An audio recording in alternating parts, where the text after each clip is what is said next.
excited to be joined by KQED and Soundtrap today, and we'll introduce them in just a moment. But I'm going to turn it over to Krista to introduce our team. Hi, welcome. Thank you so much for coming. So we are from 4 different county offices across California. Anu and I are from Santa Clara.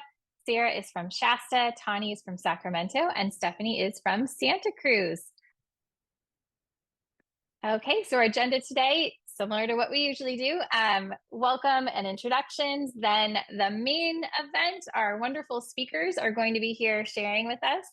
And then we have our closing, and that's where we have any information on the stipend for California educators. And I'm going to pass it to Tani. All right. So today wouldn't be possible without our amazing partners, Seasons of CS and the CDE Foundation. They're the reason that we can offer the amazing stipend and just continue to do this work. So what we're going to do now is kind of look at how computer science might connect to some of the things that we're going to do today. And I'm sure you're like, wait a minute, I didn't sign up for computer science today. We know you didn't. However, there's some really great foundational ideas and concepts that we want to just point out that kind of exist whenever we're using technology with students. And if you're interested in anything that Seasons of CS does, and you're a teacher in California, you can head over to their website, Seasons of CS. They've got an amazing summer program this summer with a lot of workshops and stipends, and they will cover travel costs. So go ahead and take a look at that in their website if you're interested. But for tonight, we're going to just talk about some foundations around computer science standards. So KQED is going to talk about audio storytelling. And if we look at the foundational standards around computer science, we're going to see a lot of connections. Already I'm looking at creative communicator, innovative designer, knowledge constructor. So just go ahead and keep these in mind as KQED kind of shows us how we can make these things come to fruition with audio storytelling. And with that, I'm going to pass it over to Sarah. Stephanie. Wow, I'm off my game with names tonight, guys. Sorry. Steph, take it away. All right, awesome. So I am so excited to introduce our guest speakers today. They are two of my favorites. I know that I have attended their sessions. I've brought their sessions to other people to attend, passed on their resources. So they are my go-to for all things media creation, media literacy. So I'm so excited to announce both Rachel and Angel joining us today.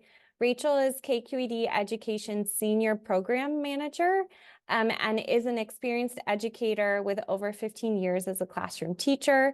As a nonprofit public media partner, Rachel supports educators to integrate media literacy and help students to share their voice beyond the classroom. And in addition, we have Angel. Angel Valerio is KQED's Program Manager for STEM Education, Professional Learning, and a Secondary Science Field Supervisor for University of San Francisco's Urban Education and Social Justice Teacher Education Program. She leads professional development workshops for educators with the focus on incorporating media literacy skills in science instruction, and is an instructor and course developer for KQED Teach. And we're so lucky to have them both with us here today to talk about all about audio storytelling. So I'm going to turn it over to them. Awesome. Thank you so much, Stephanie, for the warm introduction. I'm going to share my screen, and Rachel will actually put the chat in this, or the slides in the chat as well for folks to follow along. So bear with me as I switch over. All right. So today we're going to talk about audio storytelling in the classroom, which is super exciting. And we will dive in, and everyone here will start making your own mini podcast and short audio story.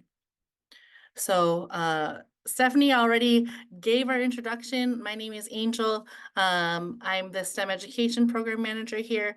Before KQED, I was a high school life science teacher and a middle school instructional coach, and I'm here with my colleague, Rachel.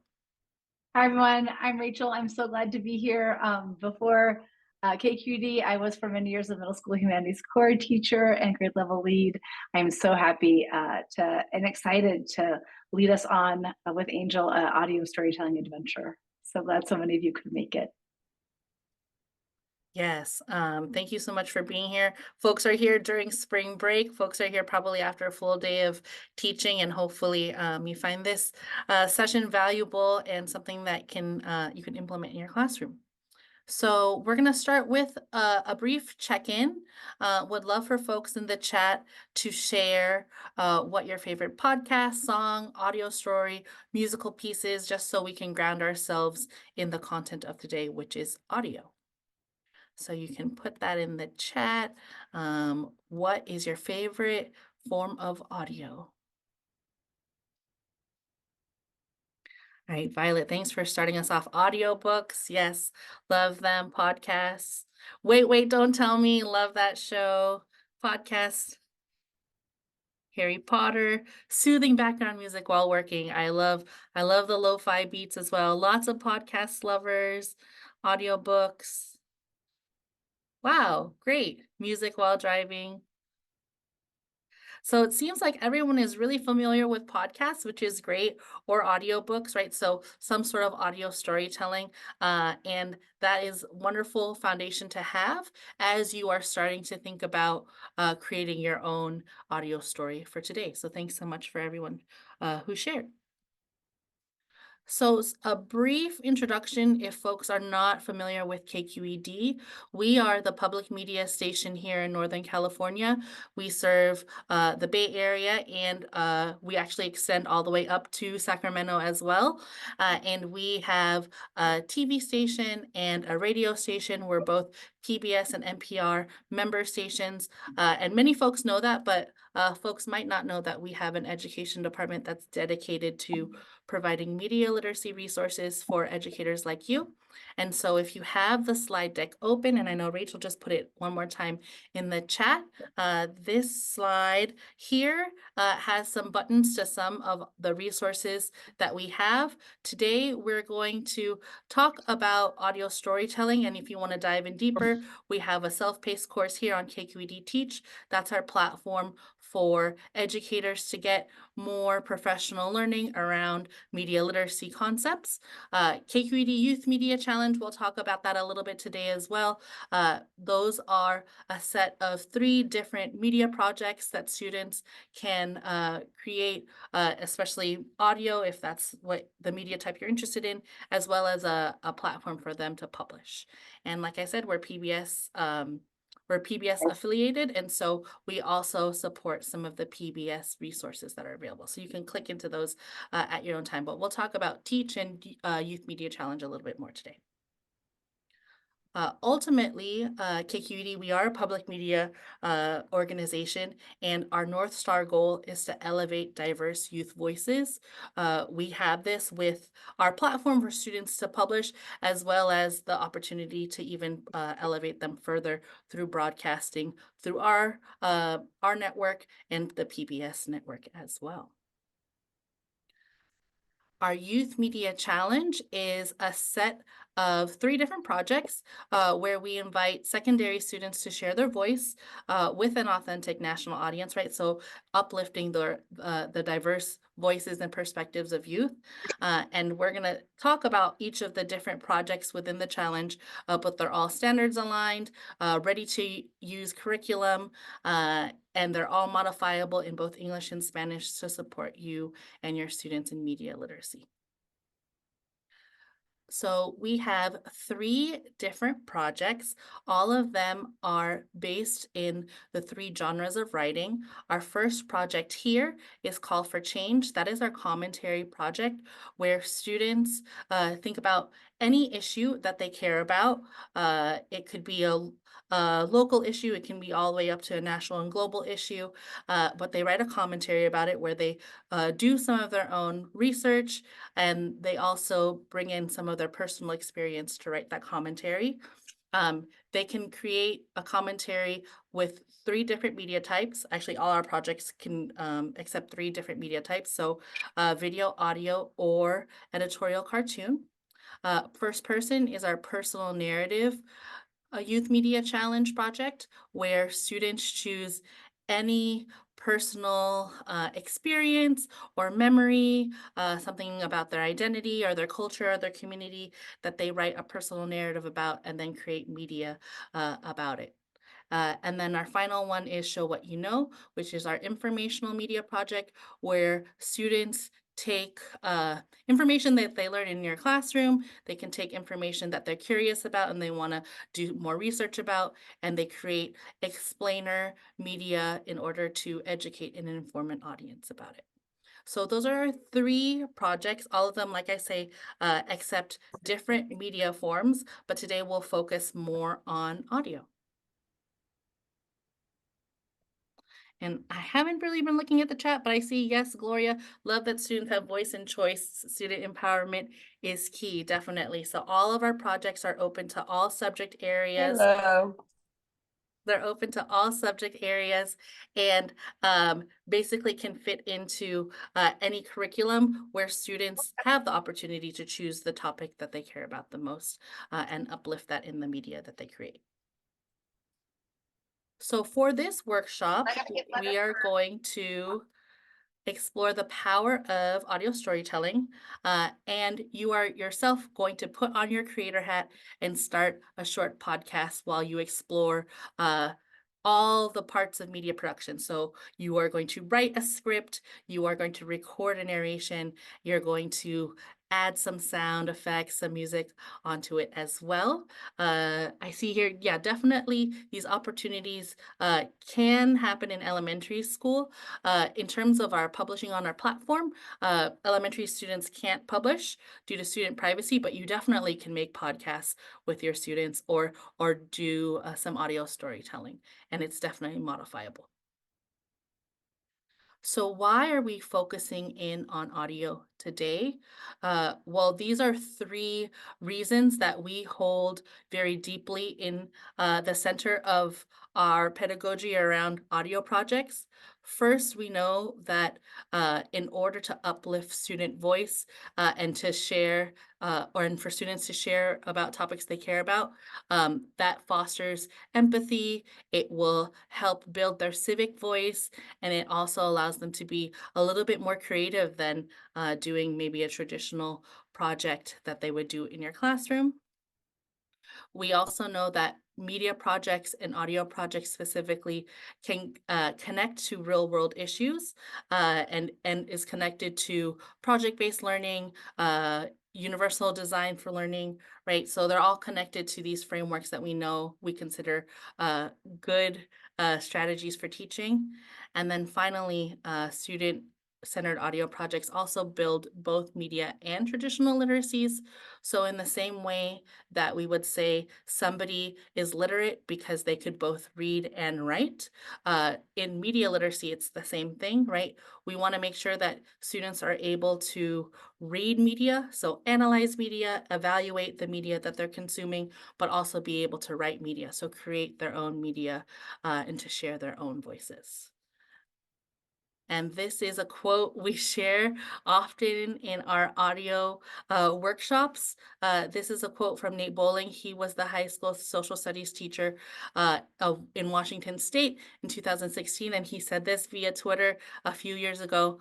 This is your annual reminder that you can get students to write the longest, most detailed essays of their lives if you disguise it as a script for a video or a podcast. And this is not to say that we're trying to trick students, but we know that media is engaging, and we know that students are interested in being more creative. And so you can still practice traditional literacies of, writing, doing research, but with media as the end product, it's a little bit more engaging for students, and they'll take more ownership over it.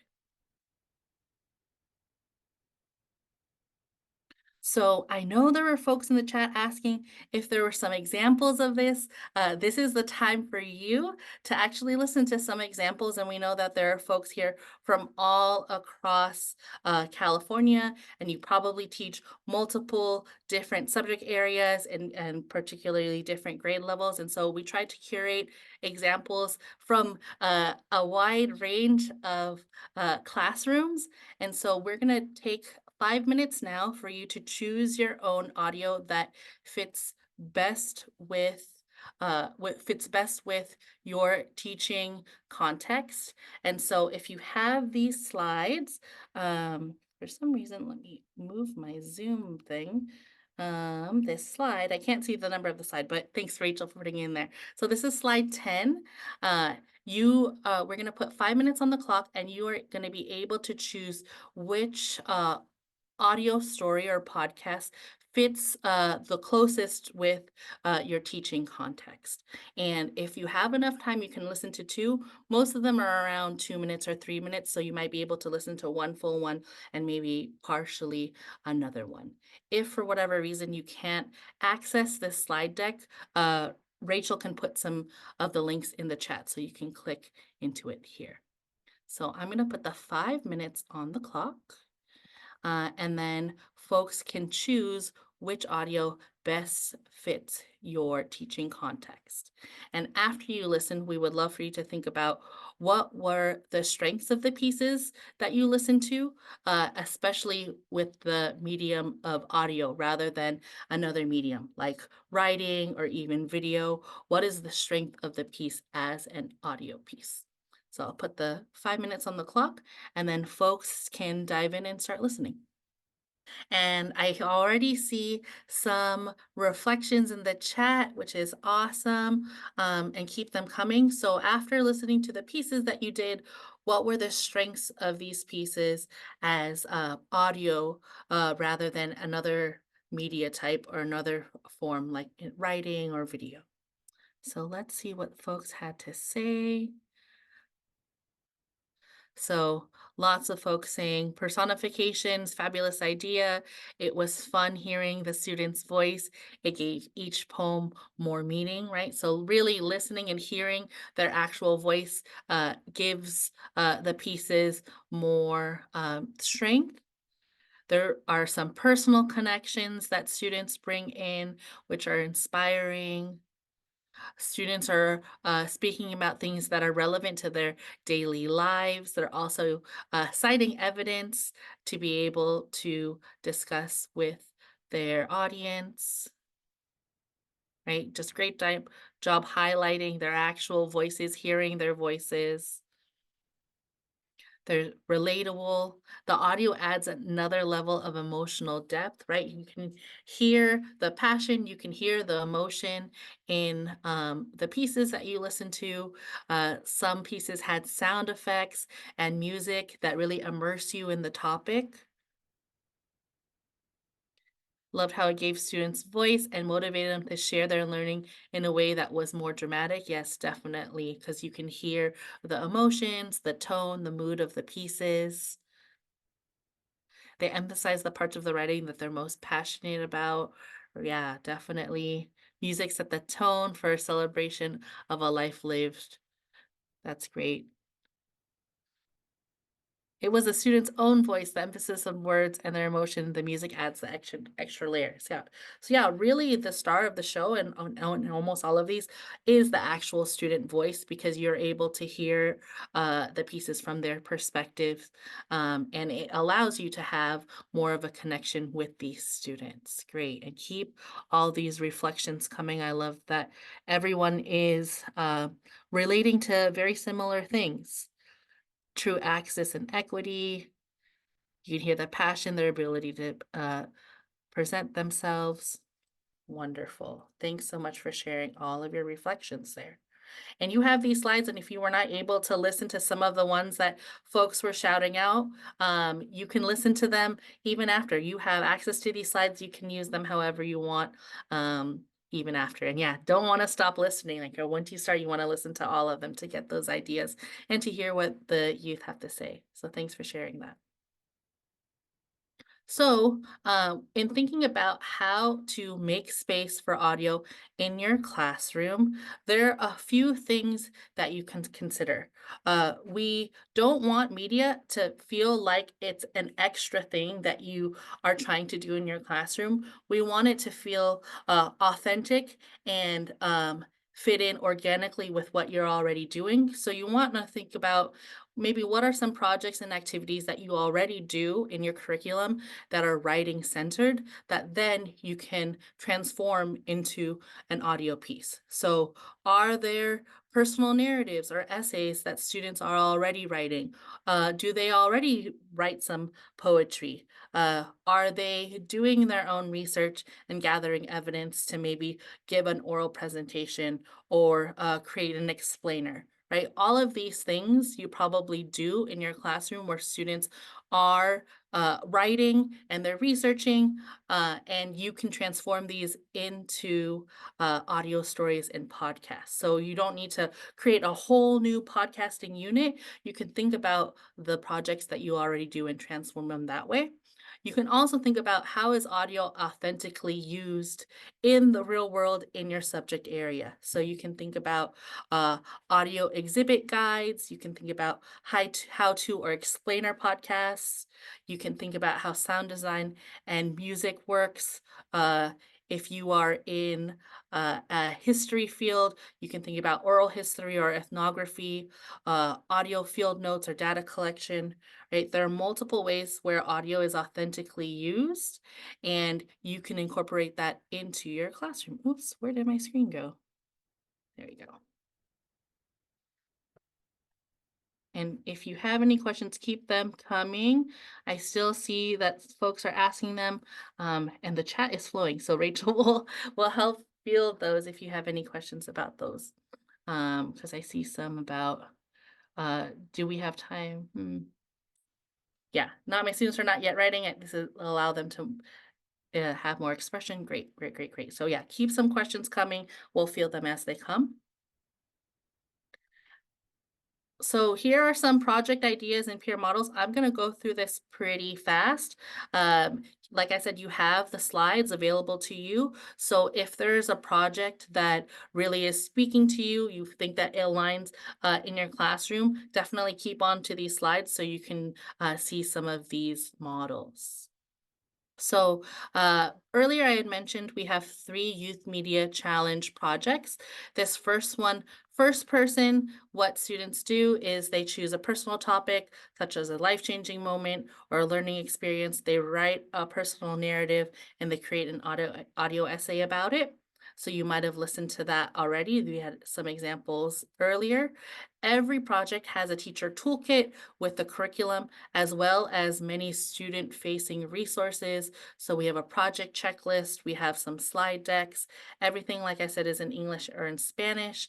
And then hopefully after students create their audio essay, they will publish to the Youth Media Showcase. So some examples of audio essays are here. So if you are an English teacher or you already do some personal narrative writing in your classroom, you might want to check out some of these. These two here, Cool Kid and The Audai and Me, they were posted to our Youth Media Showcase. And because both of these students were Bay Area students, we had the ability at KQED to uplift them to broadcast. So both of these were highlighted on our Perspectives radio show, which is a radio show that we play every morning during morning edition. So these students had their voices uplifted even further. Oh, this one too, with the future physicist, this one was also uplifted. And then there's some other examples here that are more like audio essays. Fear of Being Outside Alone is more like a spoken word poem. Call for Change, like I said, is our commentary project where students choose any topic or issue that they care about. They write a persuasive commentary about it, and then an audio piece that brings in both their personal experience and the research-based evidence. And here are some of are examples for that.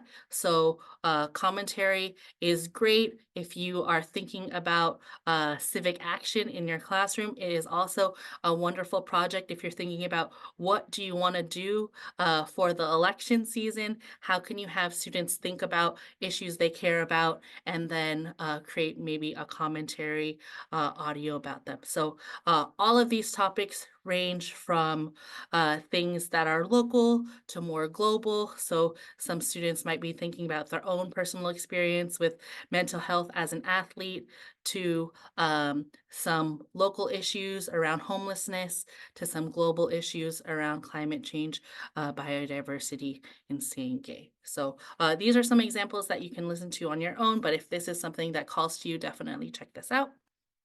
And then finally, Show What You Know, which is our informational media project. Students basically can choose any concept, topic, process they're curious about, or something that they learn about in your classroom.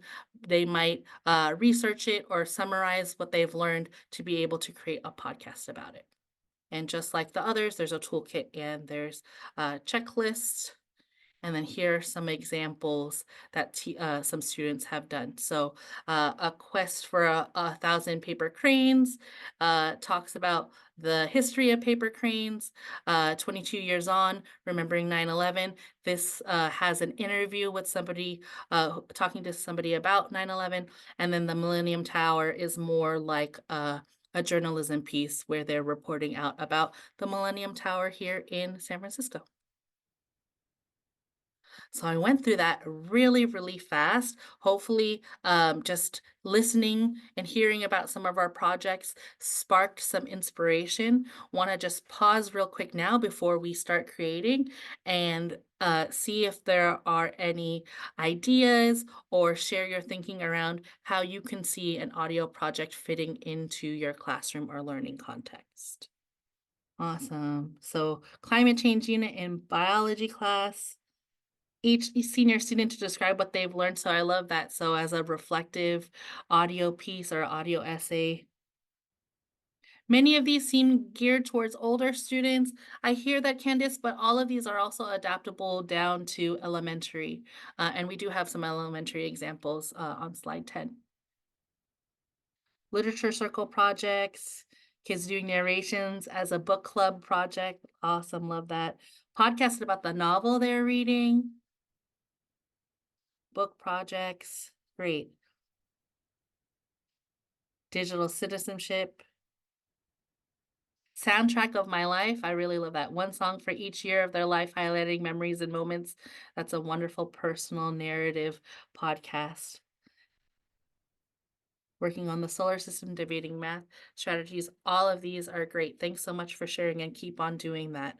I'm going to pass it on to Rachel because you all are going to start creating your own piece. And if there are questions in the chat now, I will field them since I can have time to.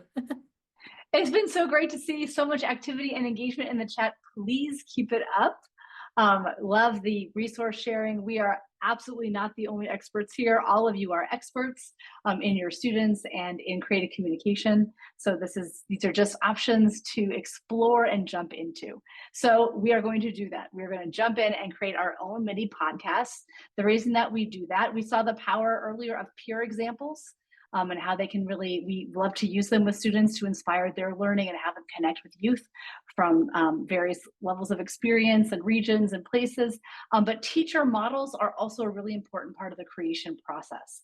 By making your own model of whatever you want your students to create, that is something that absolutely streamlines implementation and assessment, but it also builds relationships because you are actually stepping maybe out of your comfort zone too with your students and putting on your creator hat and putting yourself in a vulnerable place of creating something that matters to you.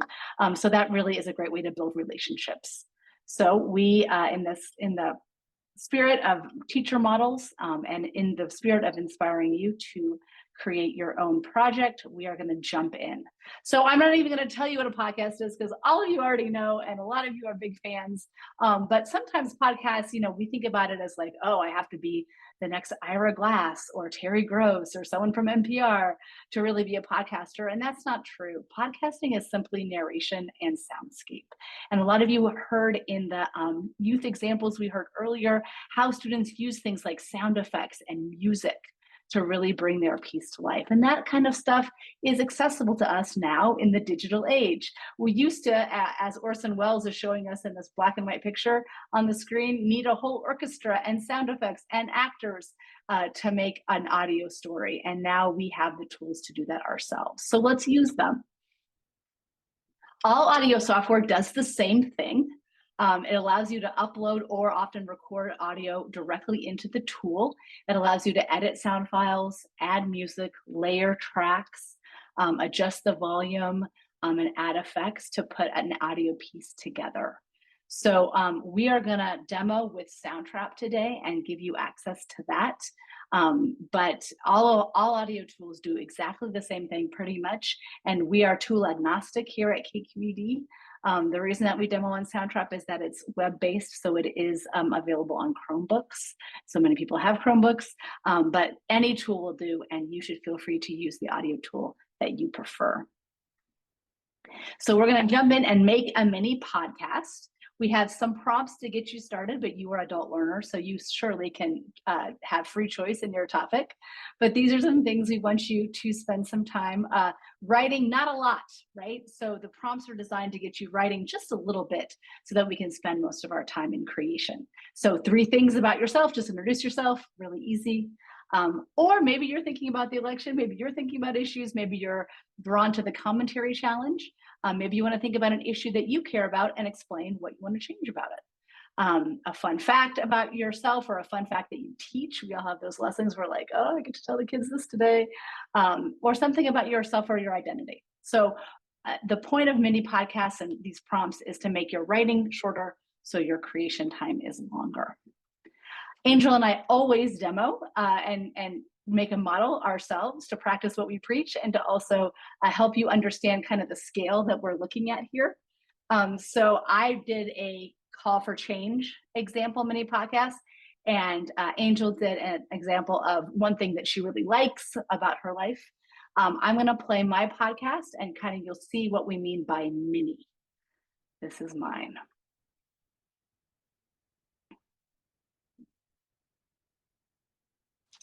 I think Congress should pass the John Lewis Voting Rights Act and protect voting rights for all Americans. This act would reinstate pre-clearance. This means that states with a history of voter discrimination would need federal approval before making changes to their election laws. It would prevent states from enacting laws that many have already passed to make voting harder for voters of color, young voters, and disabled voters. If we don't have voting rights, all of our other rights are at risk. That's why we need legislation to protect voting rights for all Americans. All right, so you see here, that's about 32 seconds. I have a narration and some musical layers. So that's really kind of the scale that we're going for here. And I'm going to play Angels. I think we have time to do that. And hers is a different style. You see she has a little bit more layers and she uses some sound effects. So we'll hear a few of her sound effects. One change I made this year was getting a walking pad for my home office. While I'm forever grateful to be able to work from home a few days of the week, I found myself slumped in front of the computer for hours and hours on end, with tight hips and a painful low back. Ouch! Sometimes I would get distracted from my work tasks, or I'd become very sleepy from staring at the screen all day long. Walking while working has allowed me to be more focused on the daily computer tasks that I used to find daunting. It gives me the opportunity to let out some steam if I'm frustrated about something.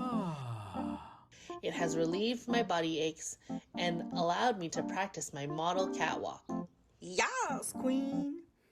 If you work from home and you're looking for a way to change your workflow, I 10 out of 10 recommend getting a walking pad. All right, so that was Angel and my example. So you see the scale that we're looking at here when we're going to go into scripting. So we're going to put 5 minutes on the clock, maybe even 4, and ask you to write, just choose an idea, 3 things about you or a call for change you want, or maybe anything you want to write about, and just write about 2 or 3 sentences. And this is to just get a script in your hand so we can move on to audio creation.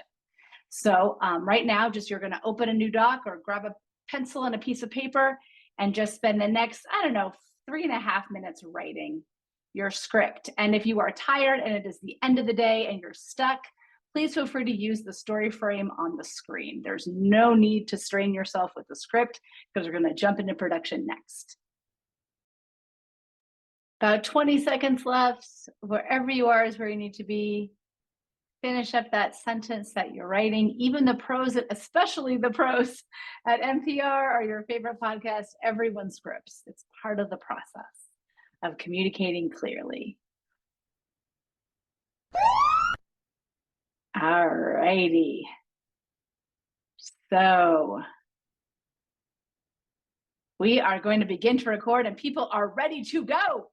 So without further ado, for everyone that's been waiting, and if you have any special needs that are going to prevent you from doing this, please just hit up one of our County Office of Ed gurus, and they are absolutely able to guide you in that. But for everyone who is ready to record, you have been asked maybe in an email earlier to create a Soundtrap for Education account. If you haven't yet, do not worry, don't stress.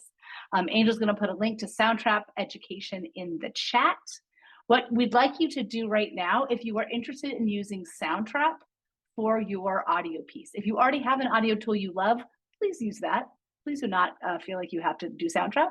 But if you do not have an audio tool and you want to jump into production, which we hope we all do, please create a 30-day Soundtrap for Education trial.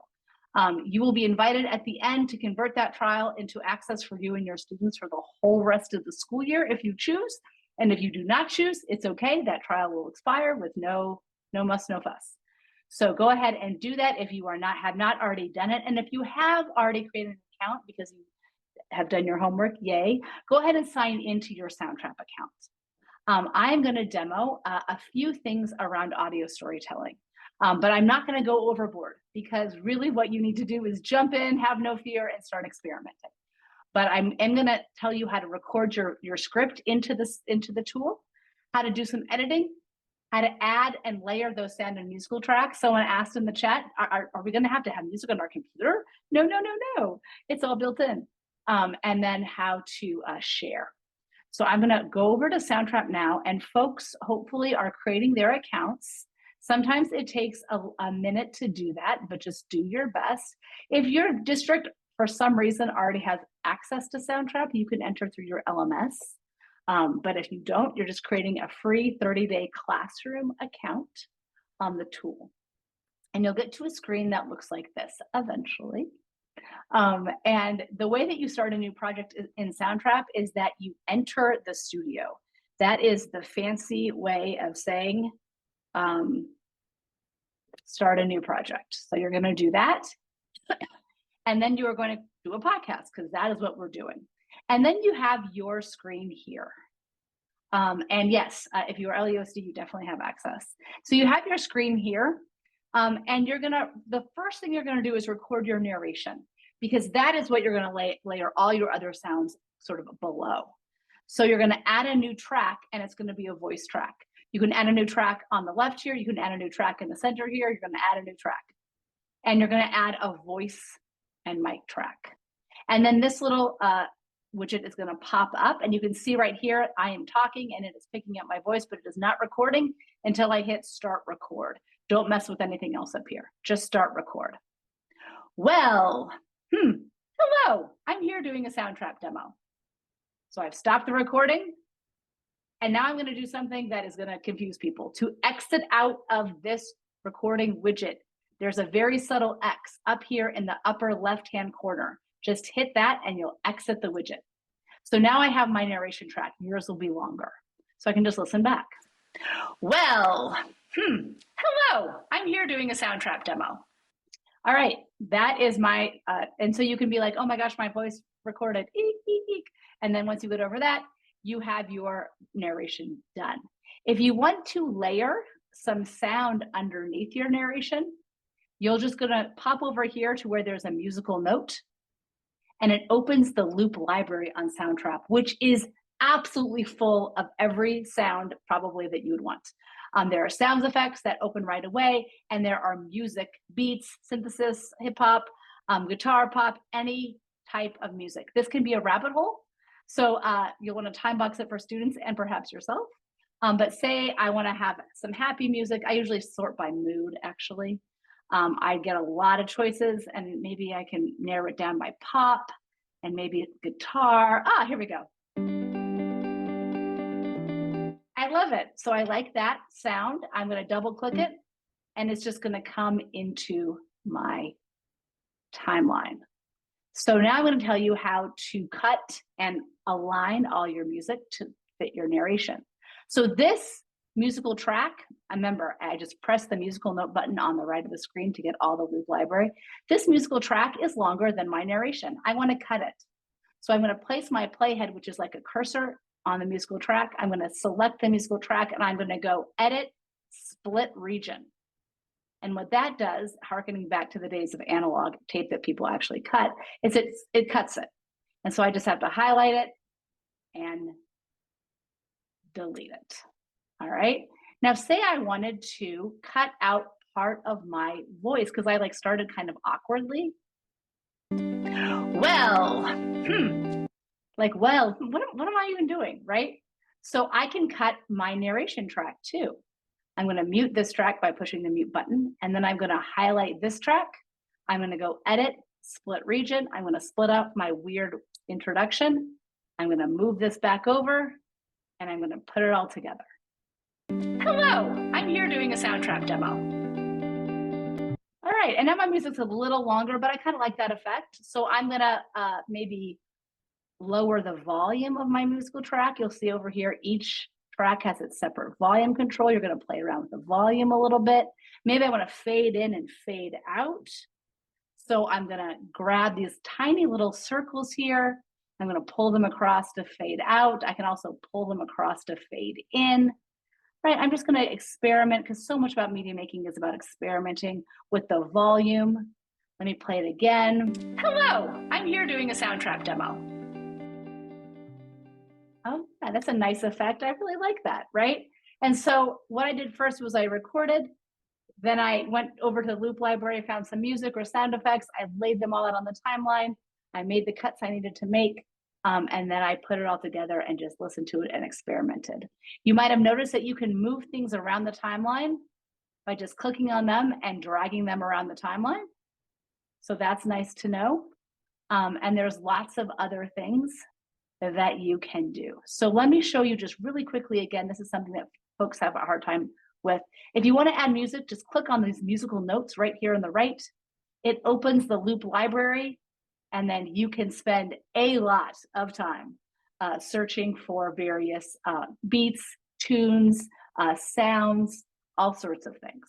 So this is the sounds if you're looking for sound effects, and then there's lots of different musical loops that you can experiment with.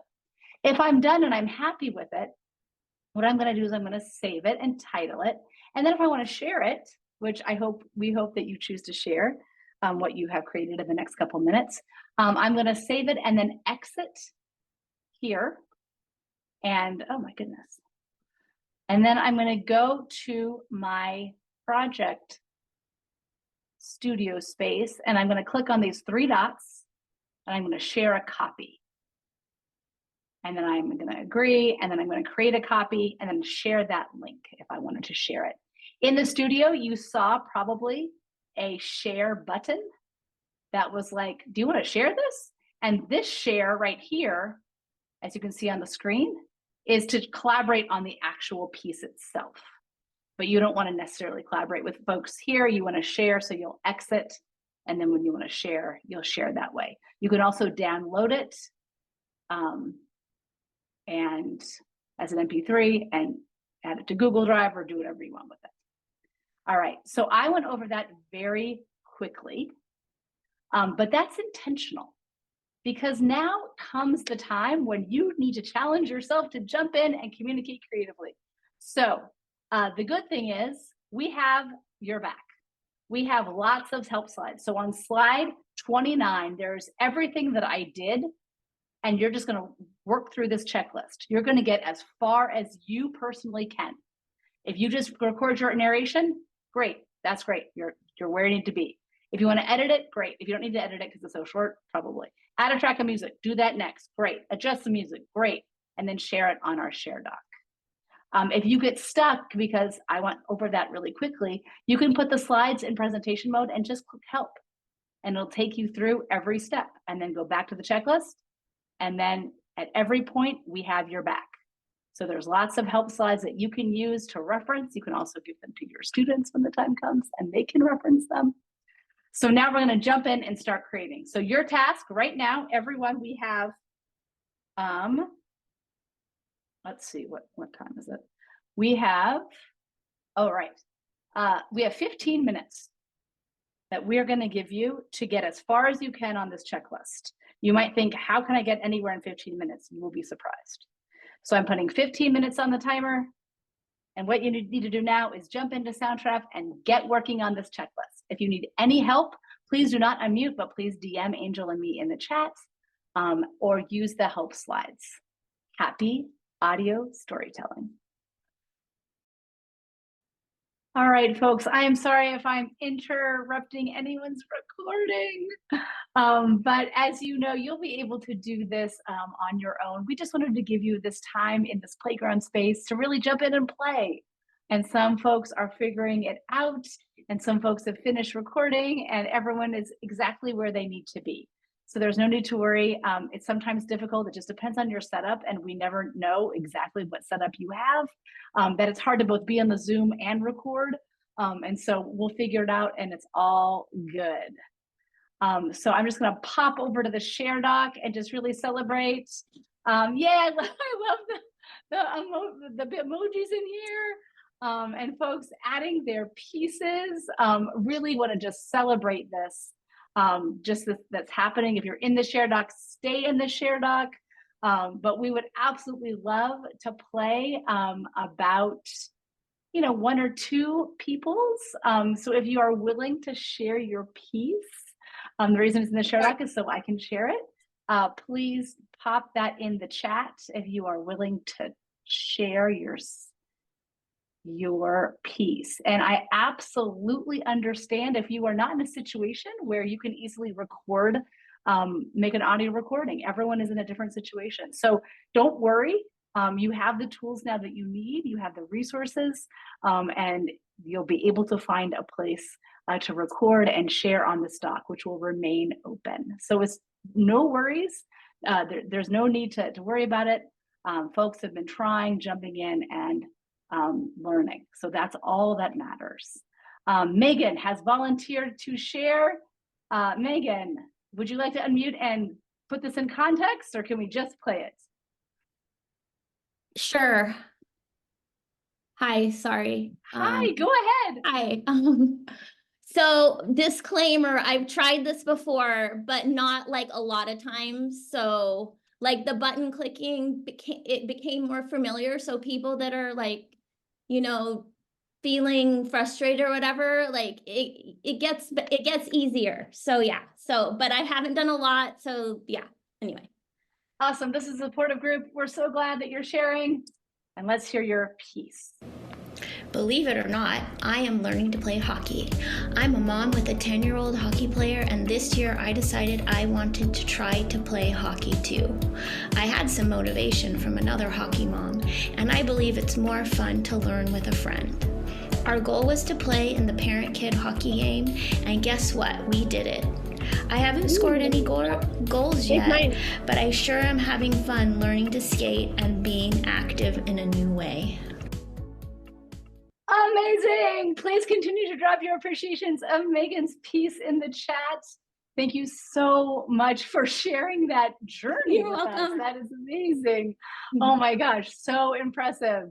And I think we have time for one more person. Angel, did anyone volunteer? I don't know if I'm gonna call anyone out.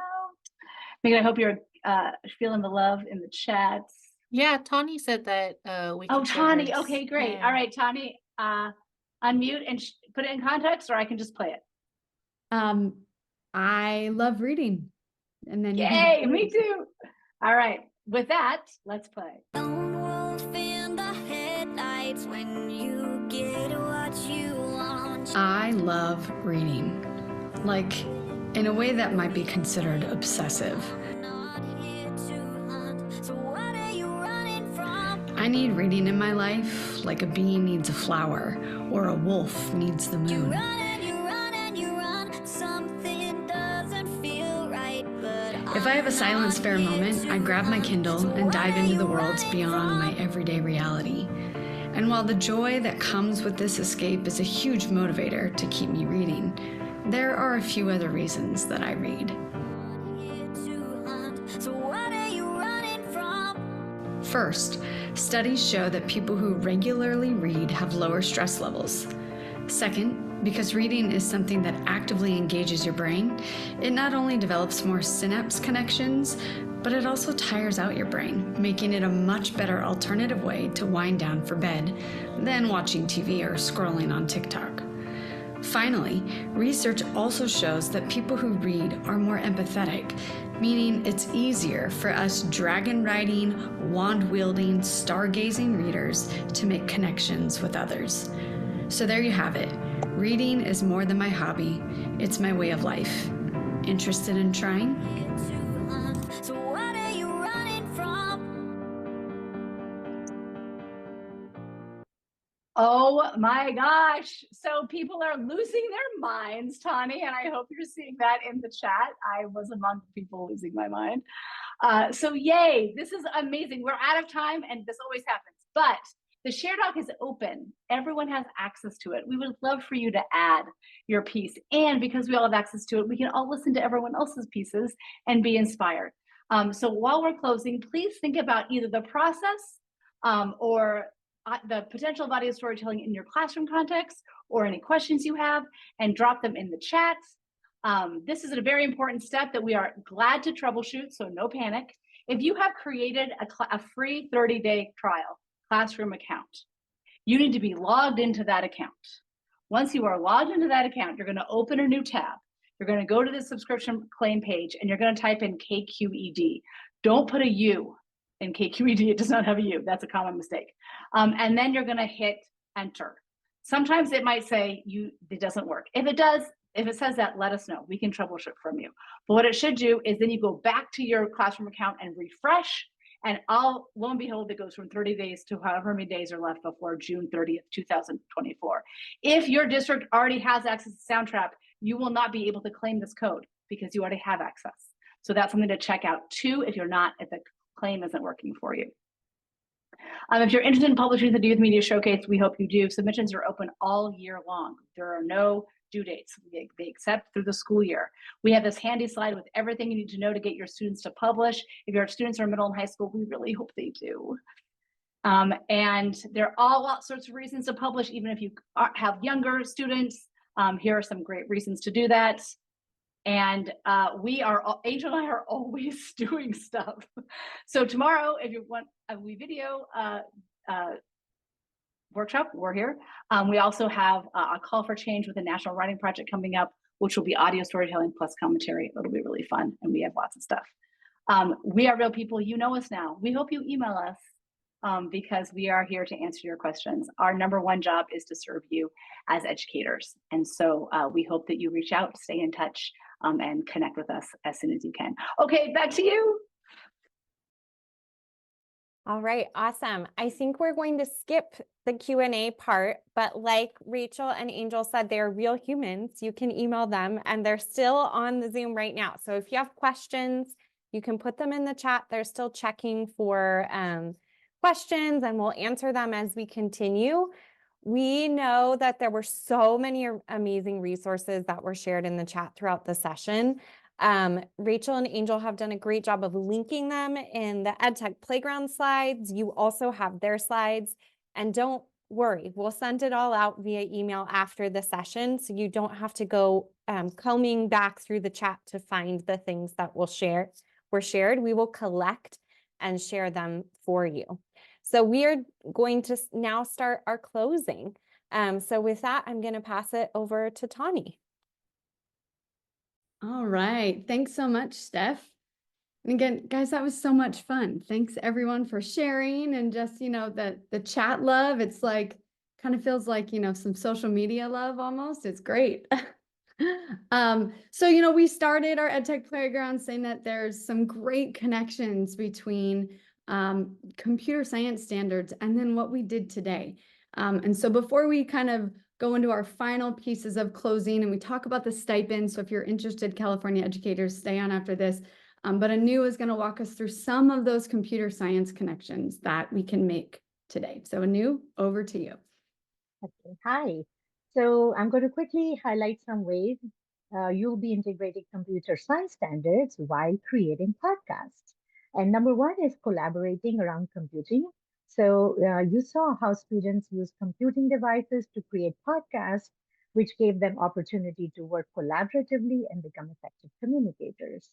The other way you are integrating is when you are communicating while computing. So which may require, so sometimes while they are using creating podcasts, they may require them to incorporate, practice cultivating working relationships within teams. They decide to learn how to take turns, assign different roles, create common goals, and without depending too much on their teachers. And it also fosters inclusive computing culture. So they may require to incorporate diverse perspectives, skills, and also work effectively with varying individual strengths. They learn to work together, make respectful and mutual decisions. And lastly, but not the least, it gives an opportunity to create computational artifacts. They get an opportunity to evaluate and select technological tools and that they can work collaboratively on a project. They learn to make decisions about which tools to use and which would be best to use. So those are some areas where you can see while creating podcasts, you can integrate some computer science standards. And you also have a link right there, which you can access the computer science standards if you to see the K-12 standards. And now I'm going to hand it over to Stephanie. Thanks, Anu. I love seeing how the work that we're doing in our classrooms around audio storytelling really does connect and feed into those computer science standards. And on the next slide, I feel safe in saying that Ann Cosma absolutely rocked the house as a spring keynote. And if you missed it, don't worry, because she is going to be our speaker for the final EdTech Playground for this school year. Yes, I see Rachel clapping. I feel the exact same way. So she'll be talking all about ways to integrate EdTech for social emotional learning. And that's going to happen on May 14th, same time, 3:30 to 5, same place on Zoom. So if you registered for any of our EdTech Playgrounds, which you have because you're here, then you will automatically be registered for that one. We highly recommend that you share with your friends. So we hope to see you on May 14th. And also, we have a small but mighty Facebook group where we get to share all of the fun things, the tips and tricks that we're learning at the playground and ways that we're sort of extending our learning. So that would be a great place for us to post our sharing doc with the podcast so that we can all listen to each other's and get super excited about the work that we're doing. So Sarah, thank you so much, has added the link to join our growing Facebook group in the chat. I think that's it from us. It is 4:59, people. Look at that. Wrapping up the day. Thanks for spending your Tuesday with us. We'd love to hear your feedback. We've got a survey here at the end that we're going to drop into the chat along with a Padlet where you can just leave some final thoughts and comments about today's EdTech Playground. And let's give KQED and our speakers one more just amazing thank you. So amazing. Yeah, and that's all from me, folks. Any final thoughts, team, before we let everyone go? Steph, I see you. Go. Yeah, I was like, I'm answering a question in the chat, but yes, I do have a final thought. Just a huge appreciation again to Rachel and Angel for coming and spending their afternoons with us, and an appreciation for all of you educators who are here on your spring break or after a long day of teaching, here to learn and try something new. And we can't wait to see what you do in your classroom. So thank you, everybody. Absolutely. All right. Have a great night.